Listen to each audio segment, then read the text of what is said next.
মহান স্বাধীনতার ঘোষক শহীদ রাষ্ট্রপতি জিয়াউর রহমান এক দলের পরিবর্তে বহুদলীয় গণতন্ত্র প্রবর্তন করেছেন। আপনারা জানেন গণতন্ত্র পুনরুদ্ধার করেছেন।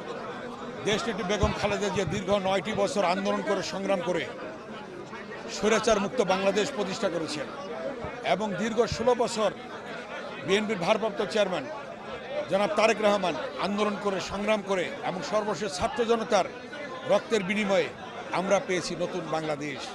এই বাংলাদেশের জনগণের প্রত্যাশা যে অন্তর্বর্তীকালীন সরকার গঠিত হয়েছে, এই অন্তর্বর্তীকালীন সরকার তারা দ্রুত একটি নির্বাচনী রুটম্যাপ দিবেন এবং সেই নির্বাচনী রুটম্যাপের মধ্য দিয়ে দ্রুত নির্বাচন হবে এবং সেই নির্বাচনে জনগণের আকাঙ্ক্ষা অনুযায়ী সরকার গঠন হবে, সেই সরকারের মধ্য দিয়ে দেশ পরিচালিত হবে।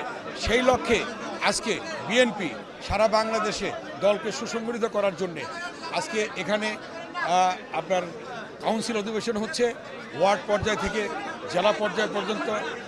সেই লক্ষ্যে আমরা আজকে এই খুলনা বিভাগে এসেছি, কুষ্টিয়াতে এসেছি এবং সেই লক্ষ্যেই ওয়ার্ড পর্যায় থেকে জেলা পর্যায় পর্যন্ত কমিটি গঠিত হবে এবং দলের মধ্যে কোনো বিভেদ নেই, সকলে ঐক্যবদ্ধভাবে কাজ করবে এবং নতুন পুরনো সকলকে নিয়ে ঐক্যবদ্ধভাবে কমিটি গঠিত হবে এবং তার মধ্য দিয়ে সকলে ঐক্যবদ্ধ থাকবে।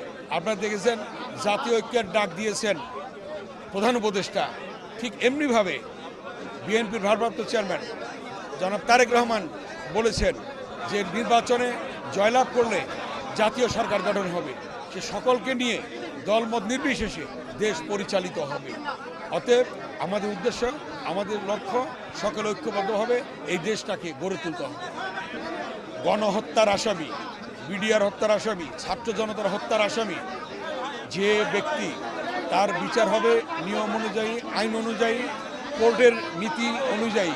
সেই অনুযায়ী বিচারের মধ্য দিয়ে তাকে যখন কোর্ট ডাকবে, অবশ্যই ভারতের সাথে বাংলাদেশের সাথে যে বন্দি চুক্তি রয়েছে সেই অনুযায়ী তাকে নিয়ে আসবে, এনে তার বিচার করবে। বাংলাদেশের জাতীয় পতাকা ছিঁড়ে ফেলেছে, বাংলাদেশের জাতীয় পতাকা পুড়িয়ে দিয়েছে।